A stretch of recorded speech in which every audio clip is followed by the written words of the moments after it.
Tips from Trestle is brought to you by the Boelter Companies, Navigator Group Purchasing, eMenuChoice Point of Sale, and Clark Food Service Equipment.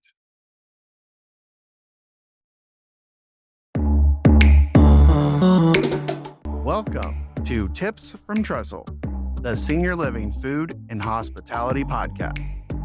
This podcast explores the senior living industry with a unique focus on food, hospitality, and the community experience. I'm your host, Aaron Fish. My goal for this podcast: educate, inform, and inspire leaders in senior living. How? By bringing the resident and customer experience to the front of mind in our industry. We should bring the passionate spirit of food and hospitality to everything that we do and everyone we serve each and every day. So what are we waiting for? Let's get to it. Joining me today on Tips from Trestle is Julie Podewitz. Julie is a senior living sales expert with many years experience and a proven track record. She has spent time on both the consultant and provider side in VP of sales and CMO roles. All along, she has kept her foot on the ground, never losing the here and now experience of the customer, the prospects, families, community, executive, and ownership entities she serves. Julie is an accomplished speaker and has presented at such industry conferences as CALA, Argentum, SMASH, CALA, and many other industry associations. Many consider her the go-to resource, and during her career, she has helped her clients see over a $70 million revenue gain due to increased sales and occupancy. Julie, thanks for joining me today on Tips from Trestle. It's always a pleasure, Aaron. How are you doing? I'm well, thank you. And so I'm glad we're doing this because, this podcast is going to be a deeper dive from a conversation we had a few months back from a Cocktails and Conversations webinar we had that you and Danny from your team there at Grow Your Occupancy did, just to kind of talk about marketing and outreach and all of that. And so I wanted to do that deeper dive about the holistic approach that you guys spoke about, specifically around outreach. And so I'd love for you to talk a little bit about kind of the big picture of why that's so important and why that's something operators should be doing. Yeah. Well, thanks again for having me on, and it's always good to see you. And the holistic approach. This is something that I'm asked to speak about and train on quite a bit. Is outreach. It's polarizing, and I think it's even more polarizing now, Aaron, than ever before, because of the rise and prominence of aggregators and digital marketing, which we'll talk about in a little bit. But think about outreach. A lot of people think of it going to skilled nursing or those one-on-one appointments with those individuals who can, should, and would refer, and that is absolutely a critical component. But it's one component. Right. So thinking of outreach as, yeah, the networking events, even inside your community, I consider that outreach. You're bringing people in, events outside the community, word of mouth, and friends, family referrals. You think, is that really outreach? It is, because word of mouth, that signage or drive-by, is, as a result, you'll see it increase. It's a result of your reputation. Signage isn't going to pull somebody Right. to your community, right? So it's because a dining service director or culinary has gone out to do food demonstration or a cook-off. It's the continued presence of giving back to the community. It's the executive director being out and maybe being on a volunteer organization or doing a fundraiser, or those networking, 12 at 12s or chamber networking events, all of those things that working with church organizations, religious organizations, that excuse the pun, though, but grow over time, right? Yeah. So it's not maybe a one-to-one, like I talked to Aaron and I got a referral, but because of our relationship and because who we are, when it does come time, or when you have a need, or when you hear of it, you'll that's word of mouth, right? Or I heard Right. about it from somewhere. So thinking of outreach in a more holistic way and measuring those outcomes is, in my opinion, a way to circumvent well, we're not doing outreach because all of our leads are digital anyway. Yeah. It's one of the things that we talked about was, a lot of operators think about outreach as like you said, it's the sales and marketing director. They go out, they make their visits to the different places, but it's just something that one person is doing, right? And you had some examples of other things, but how does taking that team approach to outreach, how can that improve the results? How does that enable you to get more out of outreach when you make it a more holistic and involve other departments? Yeah, well, think of it in time, right? So we think of it as, okay, the statistic I think most recent is it requires approximately 10 and sometimes to 20, depending on the level of care, of hours spent with prospect family, Yeah. total time to yield a move in, right? So that's a lot of time. It's a lot of time. So same, if you think about the similar approach to outreach, if you're adding time to outreach by adding a team member, or a team member, a leader is committing to do one networking event a month, or the committing to join a volunteer organization, or committing to maybe working with their faith-based organization in one capacity or another, that's adding time and talent to the outreach effort, which Yeah. done right and consistently, it makes sense that your rate of return is going to improve. Yeah. It's funny. One of the things, because of our conversation, I made a recommendation to a client. I was like, you're the executive chef of this community, right? You're the face of the food program. They had just hired a new marketing director. I was like, you should go with the marketing director when they do these introductions, bring some treats. You can be able to talk about the things you're doing with the food program and nutrition and diets and all those things. But then the next step is, okay, well, we need to do outreach to those places. Well, now the marketer and the chef can divide and conquer, right? Just like you're saying, we get more hours in because now they have a relationship with both of those people and not just the salesperson. And so it now becomes a bigger net that you can cast with using those different people who've helped to build those relationships. It's 100%. Couldn't say it better. And that the dining, all departments are really, really important to these efforts. But dining, because food and meals are one of the reasons, or most important aspect of our life, and one of the reasons Yeah. people move.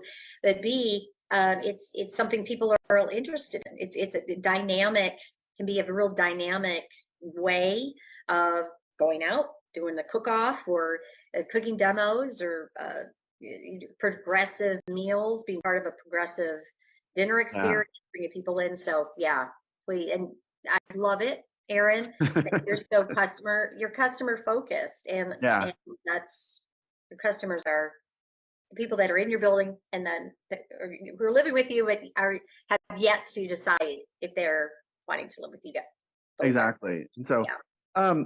so when you're thinking about how you want to set those expectations, right? Like, how do you track outreach differently than sales, or is it similar to sales? Like, what does that process look like to understand what the expectations need to be for this outreach approach to be successful? Yeah, I think that's a great question, Aaron. And think of outcomes, and very much the same, like you said, with internal. So with internal sales, this very simple metric, tour or visit to move in, right? Right. And how many visits, unique visits or unique tours does it take in a given time frame, right? Based on conversions, etc. It should be the same, similar way to track outreach results. So if you really looking at lead source analysis, breaking it out to the different buckets, right? And your Hmm. paid sources, paid meaning pay per move in, in a separate bucket, digital separate. Look at direct referrals, look at word of mouth and signage, reputation, friends, family, all of that is individual breakdown. But what's that collective bucket look like? And the conversion metrics for those prospects are incredibly high. It should be incredibly high. Yeah. So you don't need, of course, we love all of them, but you don't need the volume, right? You say, well, we only get 1 or 2 a month. I would argue that that's great, because if you get 2 a month, you're going to get a move in. And Yeah. Because, might it be worth? Yeah. okay, hold Oh, go on. ahead. Sorry, I lost you. Like you like froze and your Oh, stuff was oh, I all did. choppy. Okay. Yeah. I don't know if it Oh, was on here. my end Okay. or your end. Um, Okay. so shoot. Where can we go back and cut that? Make sure. Yeah. No, I'm on. Yeah. Let's see. If you, okay, how did I, so You outreach? said, how do you measure, outcomes? Is it similar to inside, working with prospects? Yeah. Do you mind just starting your answer over again? Nope, I don't Okay, mind. let's do that. Okay. That way I can do a quick cut and edit of all that. Okay. Okay, here we go. All right, 3, 2. Well, that's a great question, Aaron. And first of all, you need to measure outcomes. And if you think about, we think about like internal sales, right?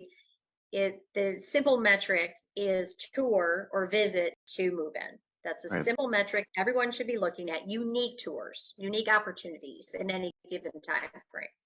And I think that it would be unusual if you had 30 tours, unique tours, no deposits, and no one would look at that in a, so people are going to be on that, right? It right. would be unusual if you weren't. Wait a minute, you have 30 tours.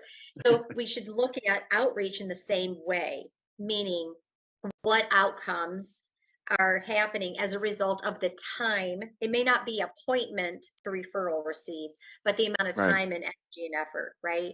So first, your lead source analysis, make sure that you're pulling out the digital, the paid aggregators. So then the rest are word of mouth, friends, family, reputation, community knowledge, and then your referrals, because your referrals from friends, family, team members, residents, that's reputation too, and that actually you'll see that increase with the outreach efforts. It's very interesting, but Yeah. it's true, and those you don't need a ton of them. You say, well, I only get 1 or 2 or 3 or 4 a month. That's 2 or 3 move-ins. Yeah, because one of the things I remember you sharing when we talked about this at the during the webinar or the networking event was the disparity between like the conversion rates. Like the outreach numbers that you shared were, and I don't remember the specifics, but it was like really high compared to some of the other numbers. And so it was really telling that you can have fewer on the outreach side, but still have similar success as far as move-ins between the two. That's exactly right. That's exactly right. Which goes, we're talking about outcomes and data and what to look at. It sort of goes to that we need more leads, or how many new leads do we have, which is certainly a metric.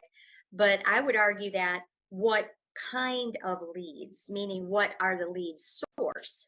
Yeah, And if you look at most databases, okay, are heavy on the digital side. Okay, so you're the majority, so anywhere from maybe 75% and higher of leads are coming in through digital channels of varying sources. Aggregators, for those companies that use the aggregators where you pay per move in, that counts in that, yeah, on the web.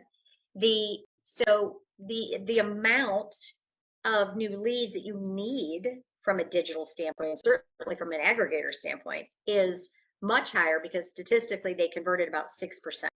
So 6 out of 100, right? yeah, So all that sorting, all that calling, trying to connect, trying to to do the discovery, it's a lot of work. It's a lot of work. And then versus those referrals, friends, family, word of mouth, direct referrals, convert it up to 50 and higher. So if you have 100 of those using the same example, you'd have Yeah. 50 move-ins versus 6 move-ins. Yeah, that's crazy numbers. It's funny. You hear people all the time, and it's mostly like crazy business charlatans. They talk about 10xing your business, right? Like you literally just told us that by looking at those sources in the way that you're talking about, could 10x your like referrals and leads and change the workload because you go from a 6% to a 50 plus conversion, which is Yeah, crazy, crazy success. it is. And someone may say, well, we don't get 100 direct referrals in any given time frame. I get that. I understand that. What if you got 10? Or what Yeah, if you get 2 a month? That's a move in a month. yeah, So is that, might it be worth, that's that team approach, Aaron. Might it be worth getting out or doing other, just getting out, bringing people in and doing some other things like those, surveys and reputation management and working your outreach, if you will, as a sales, use the sales system, use it very much like approach it, I should say, very much like you do inside working with prospects and families. yeah. And I would think that it could be a bit of a, market enhancer or kind of a separator for you as a community if you're focusing over here and developing those outreach and some of those contacts when everybody else is kind of doing the same old with the sources, the digital and the aggregators. I did want to ask you about the paid aggregators, right? I remember my time as an executive director, and I had a great sales director, and I trusted her with all of it. But we constantly, one of the biggest issues that I'd say issues, well, we would butt heads on would be, hey, I have these great sources from fill in the blank aggregator, right? And it's a highly qualified lead because they know they're looking. But then on the backside is, well, how much are we paying if that person moves in, right? There's obviously a huge expense to that. And so um, when you think about how all of this comes together, how can you, I don't want to say work around them, but how can you improve your ability to maybe lower the expense or the reliance on those aggregators as you go forward looking into how you do this sales and marketing approach? Yeah, that's a big question, right? And we have a couple clients, I think 3, that have used no aggregators. And in one case, they haven't for quite a while. They have a great reputation, but it's that, that continuous, in all 3 cases, Aaron, all 3, they're very different companies. They all have an outreach expectation. Okay. Yeah, So it's a little bit like chicken and egg. Because if you say, okay, if a company says, nope, we're going to do away with aggregators, people freak out. Well, what am I going to do? I won't have any leads, right? And because 80% of my leads are aggregators, yeah, and we won't have move-ins, even though we have to pay. Let's just say a flat, let's say 5,000. Okay, some pay more, some pay less, but yeah, 5,000. I would say, yeah, that's the scary part. Is there a workaround, like you were saying, that you're uh, you're extending or you are growing your outreach and maybe you have a deadline. You have a deadline by X date that you're going to be confident that your pipeline is healthy enough where through your own digital channels and your organic channels to be able to turn them off. Because think about and in some cases, no, they can't, right? And yeah, the challenge too there is, Aaron, as I'm kind of thinking through, if you can't, maybe you can you do it halfway, right? So I've had bosses as a CMO or CEOs to say, well, we're going to let one aggregator move in a month. And it's like, really? I mean, can you really do that? Can you tell your prospect that they can't move in because they're an aggregator moving and they don't even know right. what that is? I mean, that's, like, really. So I'm kind of going back to the investment. For $5,000 a month, 3 move-ins or even 2 is 10 grand. what could you do with that 10 grand from a digital standpoint Yeah. to have more dominance organically? Yeah, it's funny because one of the things I remember you said, I think this was in the discussion after the presentation, was digital leads convert better and at higher rates than paid aggregators. And so if you are creating this organic outreach and this reputation, kind of like what we've been talking about, and you're driving them to your own digital sources, now all of a sudden $10,000 goes a long way, like you're saying, versus two move-ins. Maybe you get many more. Yeah, yeah. And perhaps this is a conversation for another podcast, but the AI, right? So, Mhm. the prevalence of AI in our society and our business, and it's going to continue to something that we want to talk about. The balance of using artificial intelligence, using digital, using automation for and what senior living requires, and why we Mhm. all love it, is the human touch, the relationship, right? Yeah, The combination there of to uh, work to get and engage your prospects earlier on, right? So yeah, we love the ones that are ready right now at the bottom of the funnel, and maybe that's why we feel like aggregators. Oh, they're ready because they're in skilled nursing and they had the conversation. That's not, if they would convert at a higher rate if that was the yeah, case, right? yeah, So yeah, I would say look at what you're currently doing on the digital side, and it's not a plug, but occupancy coach. So we have like that thing where we have a tool where you're taking using AI and using automation where for its greatest benefit to then allow the human, right, yeah, to do what no technology can do. And that goes back then to the yeah. time component. Yeah, it sounds like the more you can make the time, the hours really impactful. And I think this goes in any department in any way. Obviously, you're going to have better results, but I think what you're saying is about using the technology to do some of the I won't say menial work, but some of the process work and all of that, and then let the person be the person doing the kind of the final pieces makes a ton of sense.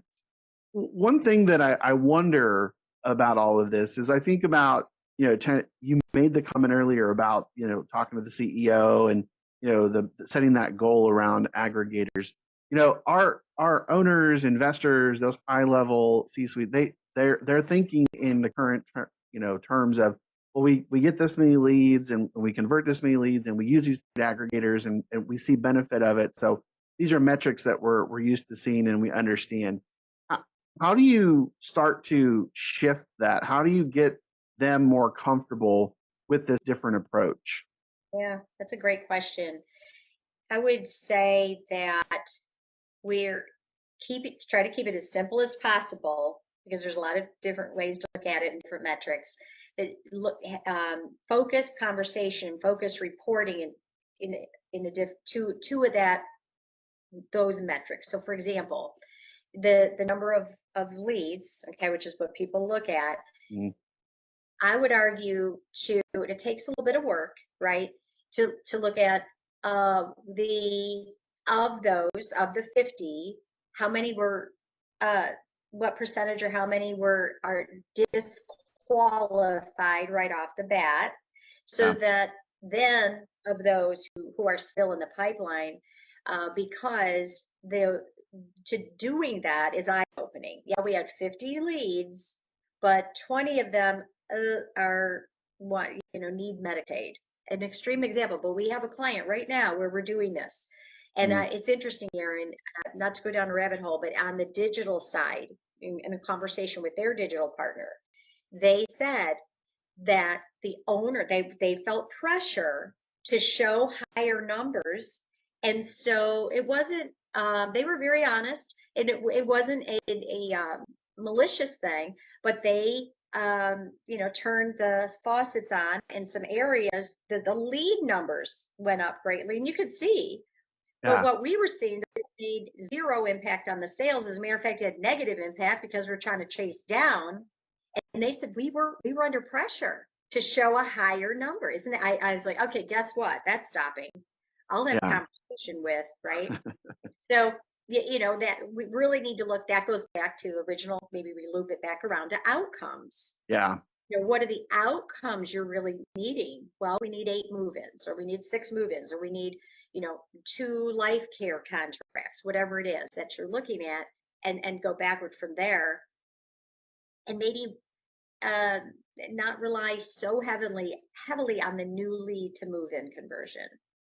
Yeah. No, that makes so much sense, right? Because honestly, like the number of new people moving in is way more important than going from 100 leads to 200 leads. Because, I Yeah. mean, are you converting those extra 100 leads? I mean, at 6% versus, oh, well, maybe I have 25 leads from outreach at 50%. I mean, those numbers now are very different when you look at the move-ins. And so I think it's interesting that all of that coming together kind of makes a whole different picture. Honestly, at the end of the day, the bottom line is the most impacted. Right. And we have a finite amount of time, and time management is an area that I think most people will raise their hand to say, oh, help me here. Or Yeah. I'm asked a lot to talk about doing time management. And, we all have a superpower, right? And try to, narrow it down. And so if you're in sales and senior living, what is your superpower? That's where you should be. We should all identify what our superpower is, what's going to move business, whatever your business is, and you're owning your business, Yeah. and that's where you need to spend most of your time.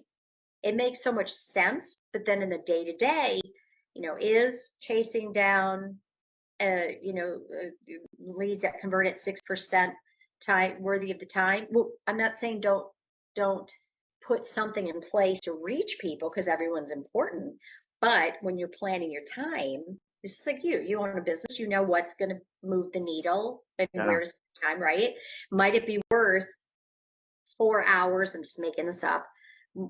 2 hours, 2 times a week doing outreach versus, and then maybe having some type of automation or AI or or an assistant or virtual specialist or something attending to that side of it while you're building up this side. Yeah. No, it seems like a perfect blend of how prioritizing, like you said, the human piece, the superpower piece, and understanding that you can still maximize both if you do it the right way. Yeah, yeah, So, and it's like we all need. I need reminding too. I have a business coach who reminds you got to stay in your superpower lane. There's things that we have to do for sure, but you're going to move. The needle is going to move at a greater rate where you're putting energy, where you're getting result. It makes so much yeah. sense. So we all get we don't. It's life, Yeah, life, exactly. right? So, so I guess as we wrap up here, that makes me want to say, and I think you may have already said this, but with the biggest takeaway from this whole conversation, what would you say that is? Oh, that's a good question. I think that certainly people listening are each going to take away what's important to them and what's valuable to them. I think I go back, Aaron, to your superpower, and that it sounds really simple and obvious, but it's something that I see people's face even light up when I mention it to Yeah, them, as my coach has to me, right? And what is your superpower? What is your company's superpower? And focus in on that. What cannot be replaced? And then look at, okay, what might be able to, what activity or action or busy work, if you will, may AI or digital or an assistant or someone else kind of take on. Then yeah, love it. yeah. What's yours? Um, for me, listening to you say all of this, I think it's um, really being more deliberate about the outcome and understanding how to kind of back into the outcome. I get, we're always thinking about the metrics from one direction. Maybe it should be looking at it the other direction and filling in the gaps on the front end as opposed to the back end. So Perfect. yeah. Perfect. So how can the listeners reach out, learn more about you, grow your occupancy, all these kinds of things when it comes to sales and marketing? Oh gosh, easy. You can reach out to me, Julie, at Grow Your Occupancy. Jump on our website, www.growyouroccupancy.com. We also have occupancycoach.com. We offer quarterly free webinars.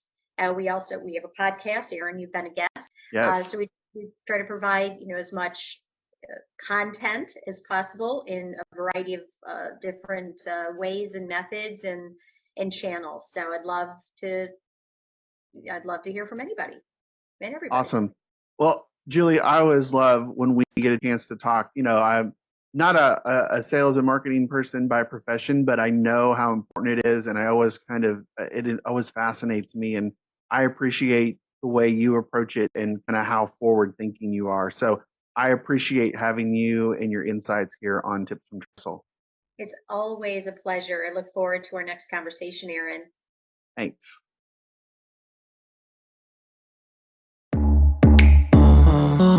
So there it is, everybody. Another one in the books.